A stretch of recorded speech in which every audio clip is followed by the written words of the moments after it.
Assalamualaikum, kalau yang hobi mendengar kisah novel pernikahan dadakan dengan CEO. Jangan lupa dibantu subscribe, like, dan komen lalu di-share. Dan terima kasih atas dukungannya. Mari kita lanjutkan cerita sebelumnya. Bab 785. Stefan langsung naik ke kamar presiden suite di lantai paling atas di hotel itu. Beberapa menit kemudian, Adam dan istrinya dibawa pengawal Stefan untuk mengetuk pintu dan masuk. Stefan mempersilakan mereka duduk. "Terima kasih, Pak Stefan." Pasangan itu saling mengucapkan terima kasih, setelah itu mereka baru berani duduk di seberang Stefan. Setelah duduk, mereka tidak berani berbicara, karena mereka juga tidak tahu harus berkata apa. Mereka tidak tahu apa yang ingin dibicarakan Stefan. Mengapa pria ini mengajak mereka untuk bertemu? Stefan tidak ingin membuang-buang waktunya untuk masalah ini, jadi dia mengambil inisiatif untuk berbicara duluan.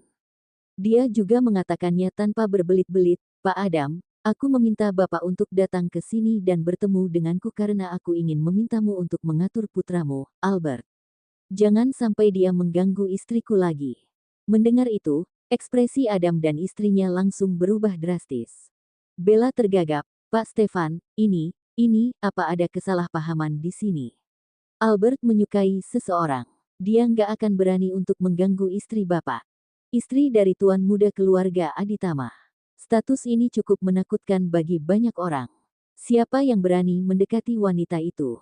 Adam juga berkata, "Iya, Albert menyukai orang lain. Dia nggak akan." "Pak Stefan, maaf, apakah aku boleh bertanya, siapa istri Bapak?" Yang mengetahui bahwa Stefan sudah menikah hanyalah orang-orang yang berasal dari kalangan atas dan orang-orang yang bekerja di Aditama Group. Namun, mereka tidak tahu siapa istri Stefan. Awalnya, Adam pikir putranya tidak mungkin punya nyali untuk mengganggu istrinya tuan muda keluarga Aditama. Namun, dia kemudian berpikir, mereka tidak tahu siapa istri pria ini, sedangkan orang yang disukai Albert adalah Olivia. Adam tiba-tiba punya firasat buruk. Bella juga memikirkan hal yang sama. Ekspresinya heran, kaget dan tidak percaya. Apa jangan-jangan Olivia itu istrinya Stefan? Bagaimana mungkin? Stefan telah merencanakan untuk memilih satu hari yang istimewa untuk mengungkapkan identitasnya kepada Olivia. Jadi, tidak masalah kalau Adam dan istrinya mengetahui hal ini sekarang. Dia berkata dengan suara yang berat, "Istriku adalah Olivia Hermanus." Bu Bella sangat mengenalinya. Ternyata benar-benar Olivia. Raut wajah Bella berubah drastis. Adam tiba-tiba paham. Pantas saja Aditama Group tiba-tiba memutuskan kerjasama dengan Pratama Group, bahkan merebut klien mereka, sehingga saingan mereka juga memanfaatkan kesempatan untuk menyerang perusahaan mereka. Ternyata, itu semua karena Albert menyukai Olivia, dan Olivia adalah istri Stefan. Istri dari tuan muda dari keluarga Aditama yang telah membuat banyak orang bergosip itu ternyata adalah Olivia, yang tidak memiliki orang tua dan latar belakang keluarganya tidak baik, serta hanya tinggal berdua dengan kakak perempuannya. Saat ini, Bella merasa sangat bersyukur karena dia hanya menakut-nakuti putranya agar putranya itu tidak pergi menemui Olivia, dan tidak benar-benar menggunakan koneksinya untuk membuat Olivia dan kakaknya terpaksa pergi dari Mambera. Kalau tidak, dia tidak bisa membayangkan konsekuensinya. Dia juga berterima kasih kepada keponakannya, Junia, karena sudah memberitahunya tentang hal itu, memberitahunya untuk menghentikan putranya pergi ke toko buku Olivia dan mengganggu Olivia lagi. Kalau tidak, hidup putranya akan hancur di tangan Stefan. Sekarang, setelah Stefan telah memberitahu alasannya pada mereka, mereka akan mengontrol putra mereka dengan baik dan tidak akan pernah membiarkan anak itu mengganggu Olivia lagi. Bab 786. Pak Stefan, Albert sudah lama nggak pergi menemui Olivia. Bella berkata, "Aku nggak tahu kalau Olivia adalah istri Bapak, tetapi aku tahu Olivia telah menikah selama beberapa bulan. Kalau Albert masih mengganggunya, itu memang salah. Makanya aku melarang anak itu untuk pergi ke toko buku Olivia dengan paksa, dan melarangnya menghubungi Olivia."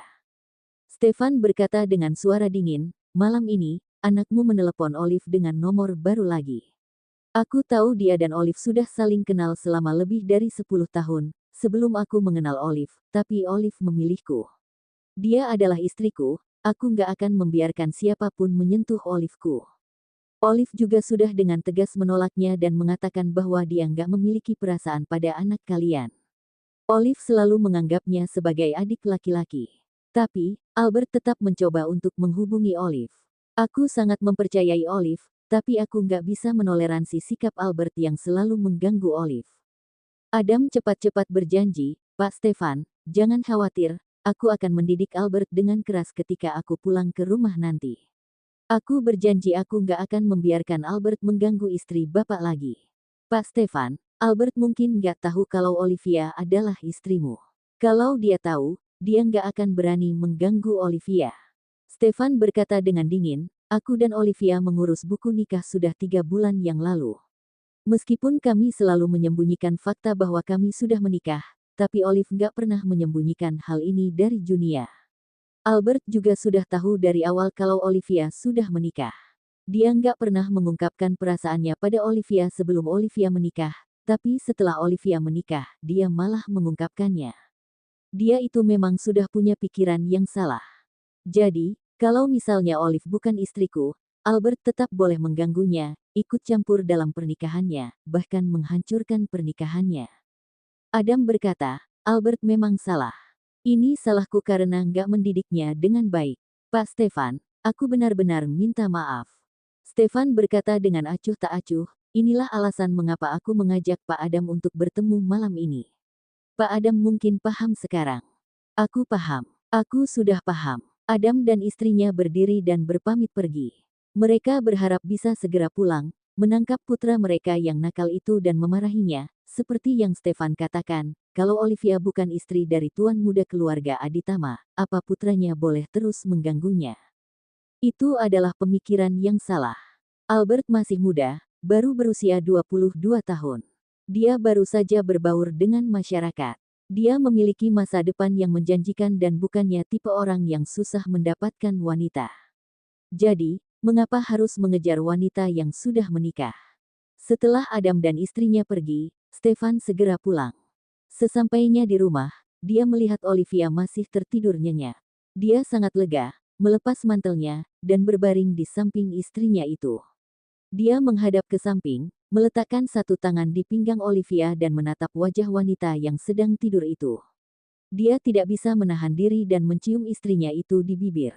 Olivia, seumur hidup ini, kamu hanya boleh menjadi istriku, Stefan. Nggak ada yang boleh merebutmu dariku. Stefan memeluk istrinya yang cantik dan tidur dengan nyenyak. Di sisi lain, Adam dan istrinya pulang ke villa keluarga Pratama dengan perasaan marah. Bella keluar dari mobil dan memanggil pengawal yang dia suruh untuk mengawasi putranya ke dalam rumah. Bukannya sudah kubilang, Albert nggak boleh menelepon Olivia. Kenapa anak itu bisa mengganti nomor baru dan menghubungi Olivia lagi? Para pengawal itu saling melihat satu sama lain. Mereka tidak tahu Albert telah mengganti nomornya. Pengawal yang berpindah dan menjadi pengikut Albert karena disuap dengan uang yang lebih tinggi dari bayaran sebelumnya menjadi pucat. Untungnya, dia berdiri di belakang dengan kepala menunduk dan tidak terlihat oleh Pak Adam dan Bu Bella. Dia mencoba sebaik mungkin untuk menenangkan diri, untuk tidak panik. Asalkan dan Albert tidak mengorbankannya, dia tidak akan kenapa-napa. Adam sedang tidak ingin menginterogasi para pengawal, jadi dia langsung naik ke atas. Sesampainya di depan kamar putranya, dia langsung menendang pintu dengan keras dan berteriak, Albert, buka pintunya. Bella khawatir suaminya akan memukul putra mereka. Dia juga tidak sempat bertanya-tanya pada pengawal tadi dan langsung naik ke atas. Albert tidak membukakan pintu. Anak itu mabuk, sangat mabuk, dan sedang tidur nyenyak seperti babi saat ini. Anak itu sama sekali tidak mendengar ayahnya berteriak dan menendang pintu. Albert juga tidak ingin bangun. Karena dalam mimpinya, dia bisa mendekati Olivia tanpa ragu. Bab 787. Suamiku, kita bicarakan besok lagi saja.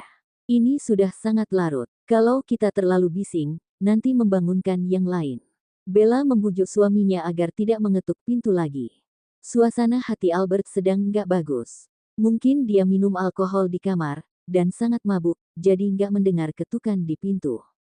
Albert sering mabuk di kamarnya akhir-akhir ini. Ada bar kecil di kamarnya. Dia telah memindahkan semua anggur berkualitas yang dikoleksi ayahnya ke kamarnya. Hanya saja, Kalau dia sering minum alkohol untuk menghilangkan kesedihannya, dia jadi tidak bisa fokus bekerja, sampai akhirnya sering melakukan kesalahan. Adam sangat kesal, tapi tidak bisa berbuat apa-apa. Dia pun akhirnya kembali ke kamarnya sendiri setelah dibujuk istrinya. Setelah masuk ke kamar, Bella bertanya kepada suaminya, "Adam, Pak Stefan memberitahu kita bahwa Olivia adalah istrinya. Apa kita perlu merahasiakannya?" Sepertinya dia belum sepenuhnya mengumumkan hubungannya dengan Olivia kepada publik.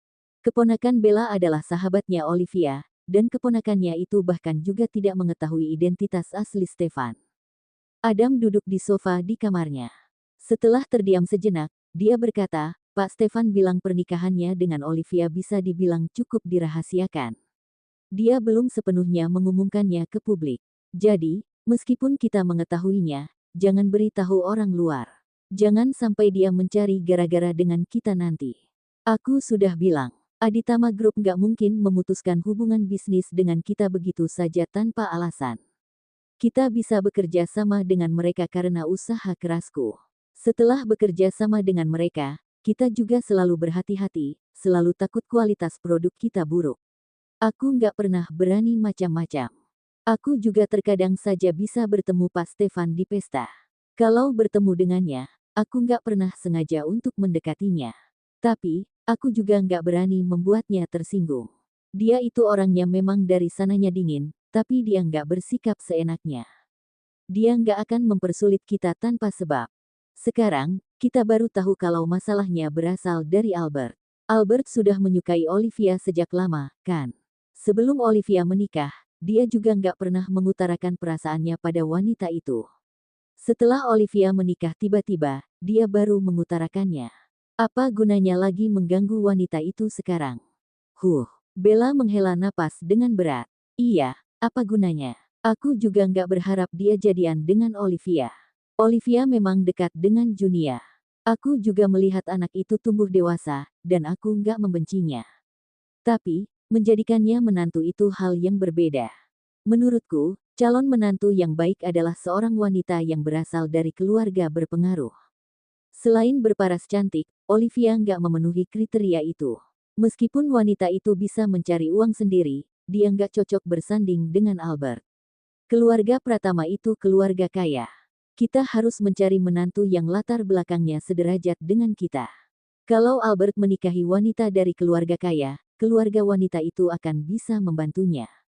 Olivia nggak bisa membantu apa-apa.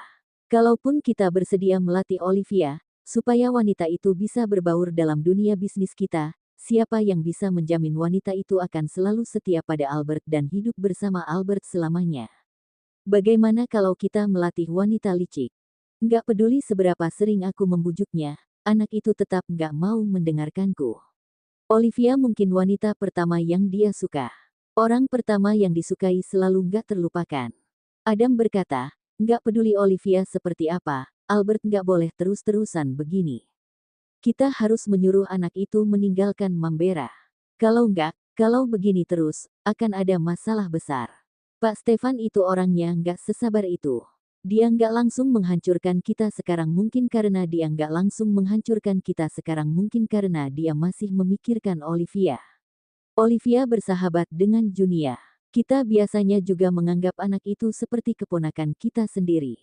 Dia mungkin takut kalau dia menghancurkan Pratama Group dan kalau Olivia tahu akan hal ini nanti, istrinya itu akan menyalahkannya. Tapi, kalau Albert terus-terusan seperti ini, terus mengganggu Olivia dari waktu ke waktu, Stefan gak akan diam saja. Bella bertanya kepada suaminya, mau suruh Albert pergi kemana? Dia merasa bersyukur dalam hati, karena dia sering memperlakukan Olivia dengan baik. Kita memang tidak boleh keterlaluan dalam melakukan sesuatu, karena tidak tahu apa yang akan terjadi di masa depan. Bab 788. Setelah tahun baru, suruh dia pindah dan bekerja di kantor cabang yang ada di kota Harindang selama beberapa tahun, untuk mendapatkan pengalaman. Setelah dia benar-benar melupakan Olivia dan menjadi lebih dewasa, baru kita dipindahkan dia kembali ke sini. Kemudian, kita asah lagi kemampuannya selama 2 tahun.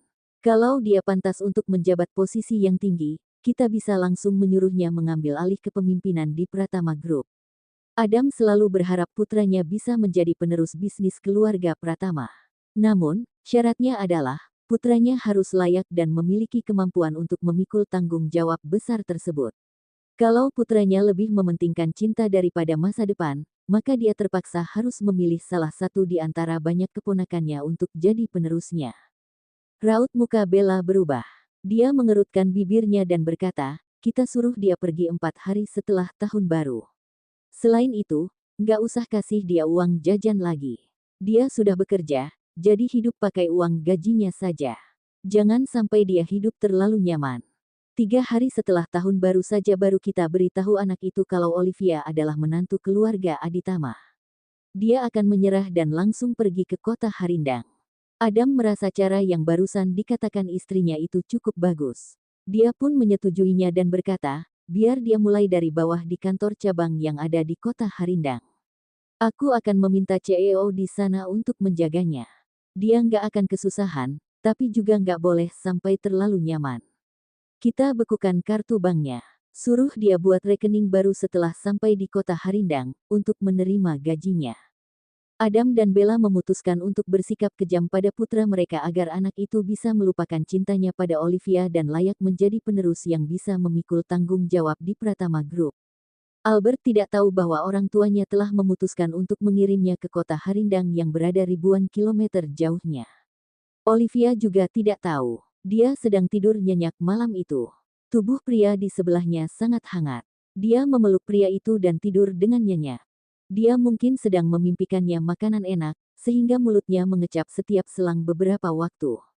Ketika bangun keesokan harinya, dia melihat Stefan ada di sampingnya. Dia menyandarkan kepalanya di atas satu tangan dan menatap wajah Stefan yang masih tidur. Namun, yang dia pikirkan malahan makanan enak yang dia mimpikan. Dia bermimpi seseorang mengundangnya makan malam. Mejanya penuh dengan makanan lezat. Dia makan dengan sangat puas, sampai akhirnya tidak sanggup menghabiskannya meskipun masih ada 2 potong ayam. Dia ingin membungkus dan membawa 2 potong ayam itu pulang untuk diberikan pada Stefan. Namun, dia tidak bisa meraih 2 potong ayam tersebut. Kemudian, dia tiba-tiba terbangun.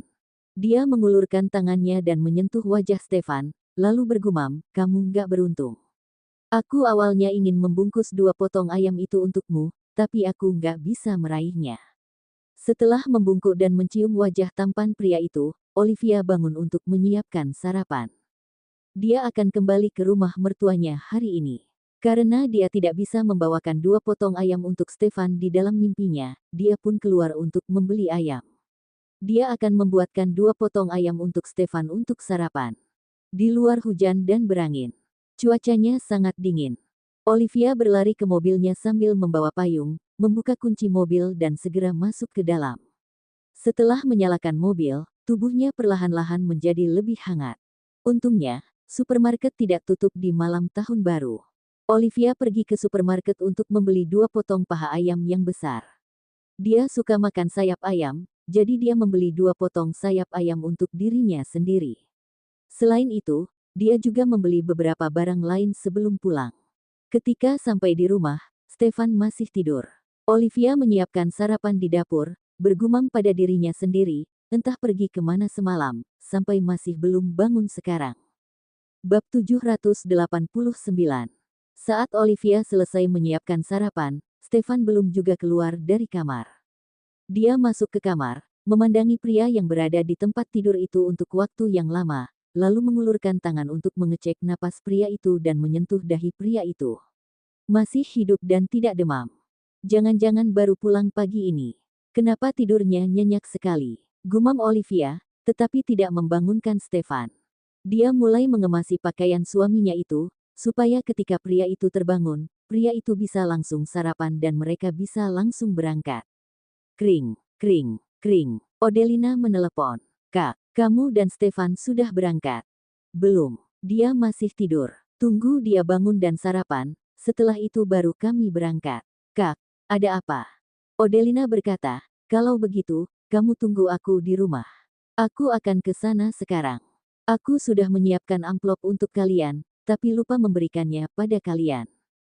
Kakak, nggak perlu. Di luar lagi turun hujan dan anginnya besar.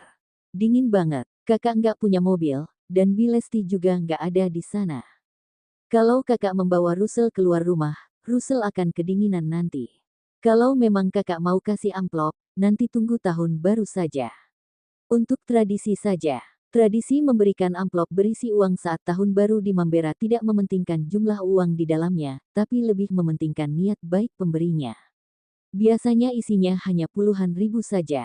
Orang terdekat saja biasa hanya dikasih beberapa ratus ribu. Tidak hanya di Mambera, satu provinsi juga memiliki tradisi yang sama. Uang di dalam amplop tidak banyak. Odelina berpikir sejenak dan berkata, boleh juga begitu. Kak, apa kakak benar-benar nggak mau pulang bersama kami? Nggak, deh. Nggak apa-apa, kakak merayakan tahun baru bersama Russell saja.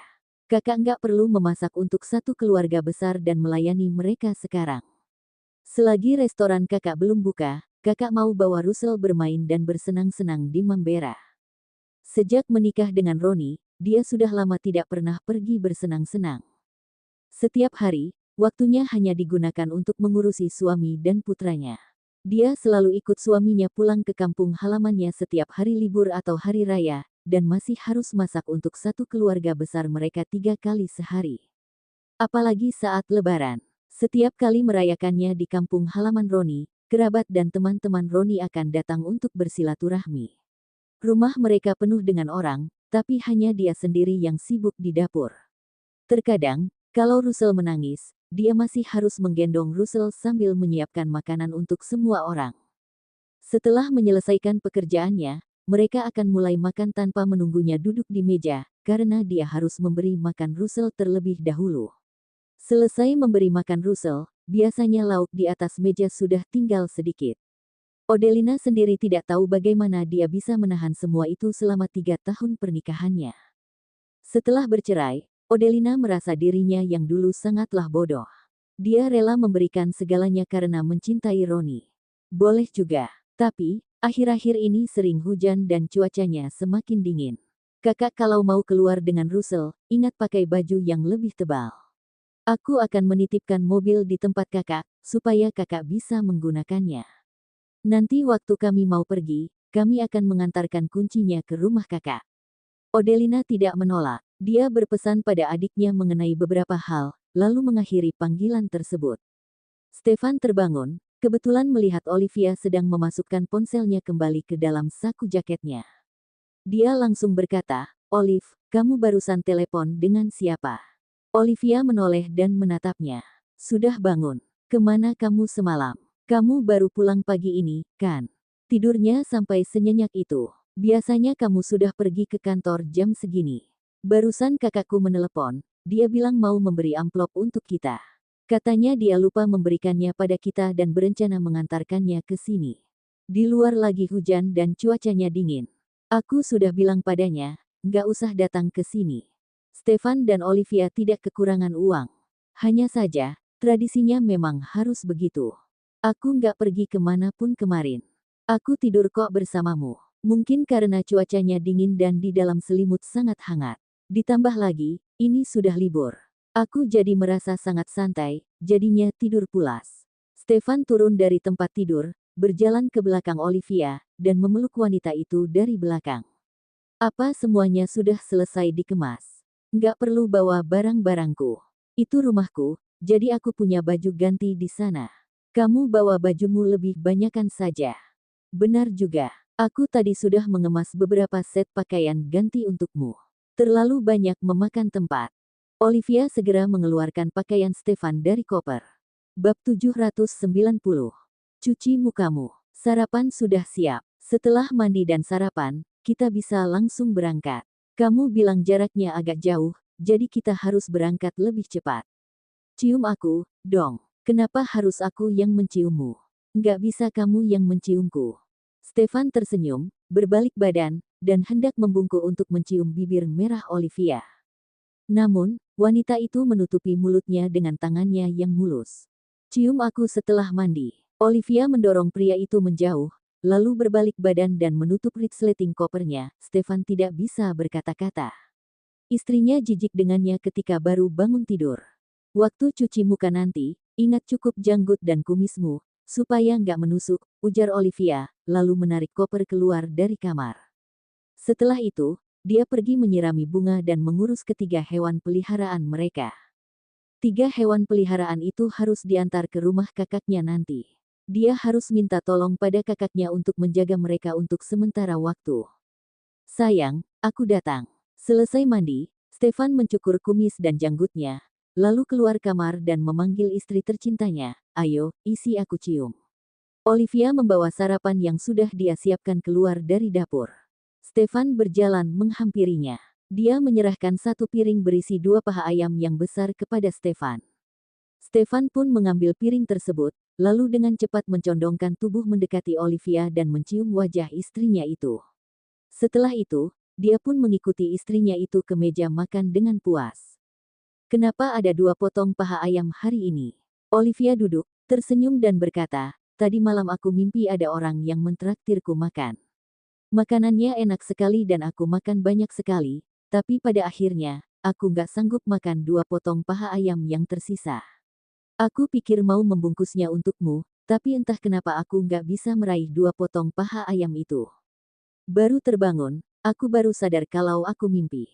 Tapi, aku masih ingin memberimu 2 potong paha ayam itu." Stefan tidak bisa berkata-kata. Dasar tukang makan. Mimpi saja mimpi lagi makan.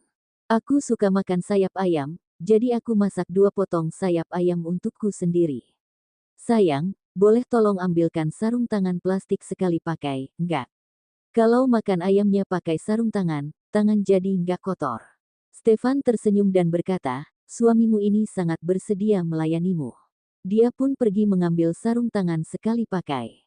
"Kamu sebenarnya pergi kemana tadi malam?" "Aku mimpi 2 kali. Mimpi yang pertama kali, aku mimpi buruk. Waktu aku bangun, kamu nggak ada di sini. Makanya aku tahu kamu pergi." Stefan berkata, "Kamu mimpi buruk apa?" "Aku nggak ngapa-ngapain, cuma pergi minum sedikit sama Pak Reiki. Aku takut kamu bakal bilang aku minum terus, jadi aku nggak berani kasih tahu kamu. Kamu ada minum. Aku nggak cium bau alkohol. Aku mimpi kita mengadakan resepsi pernikahan, tapi Amelia tiba-tiba datang dan bilang padaku kalau kamu itu seorang penipu. Dia menyuruhku untuk jangan menikah denganmu, menyuruhku untuk meninggalkanmu. Dia bilang kamu nggak pernah tulus padaku, selalu berbohong padaku." Aku jadi terbangun karena ketakutan. Paha ayam yang ada di tangan Stefan hampir jatuh. Untungnya, dia masih bersikap tenang dan tidak menjatuhkannya. "Aku rasa, aku mimpi buruk seperti itu karena kamu berbohong padaku semalam. Apa yang dipikirkan di siang hari akan bisa terbawa mimpi." Bab 791. Olivia mengambil 1 potong sayap ayam, lalu berkata sambil makan, "Waktu aku nggak memberitahu kamu satu hal. Kamu langsung bilang aku nggak menganggapmu sebagai keluarga. Dan marah padaku. Lihat kamu sendiri, waktu Pak Reiki mengajakmu keluar untuk minum alkohol, kamu bahkan menyembunyikannya dariku, sampai aku mimpi buruk." Stefan terdiam beberapa saat, lalu berkata, "Semua salahku. Lain kali kalau Pak Reiki mengajakku keluar lagi, aku akan mengajakmu ikut. Kalau kamu yang menolak alkoholnya, mereka nggak akan bisa berkata apa-apa. Itu akan membuat mereka mengira kamu takut istri. Kalau dikira aku takut istri, ya biarkan saja. Mereka masih lajang, mau takut istri juga nggak bisa." Olivia tertawa mendengar kata-katanya. Selama suaminya ini tidak melakukan hal-hal yang mengganggu kesehatannya, Olivia sebenarnya juga tidak peduli. Setelah makan, Olivia memeriksa barang-barang yang akan mereka bawa lagi, apa sudah dibawa semua dan memastikan tidak ada yang kurang. Mereka akan mengantar ketiga hewan peliharaan mereka dan kunci mobil ke rumah Odelina dulu.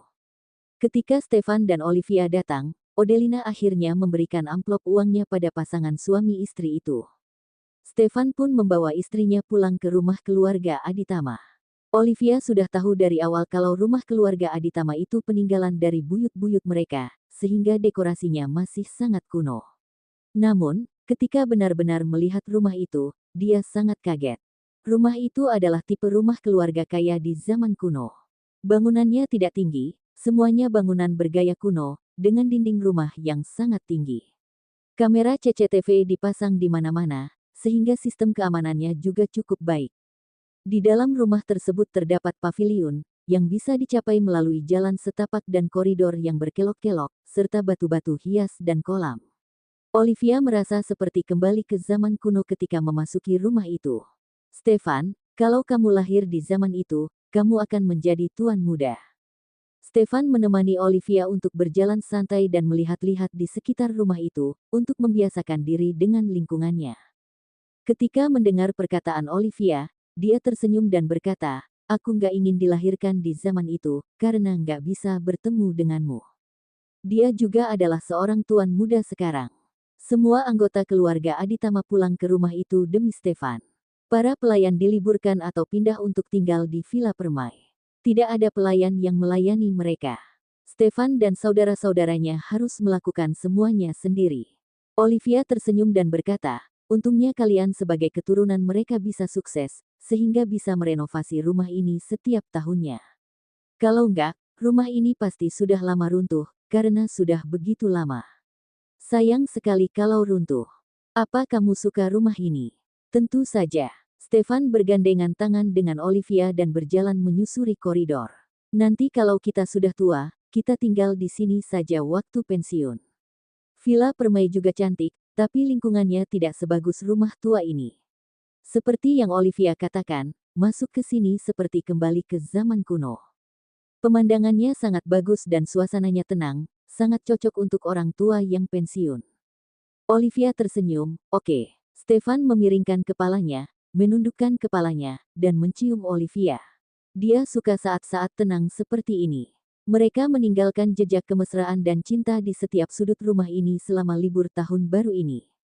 Adik-adik Stefan sangat muak melihat kemesraan mereka. Begitu libur tahun baru berakhir, mereka langsung kembali ke kota, supaya tidak menyaksikan semua itu lagi.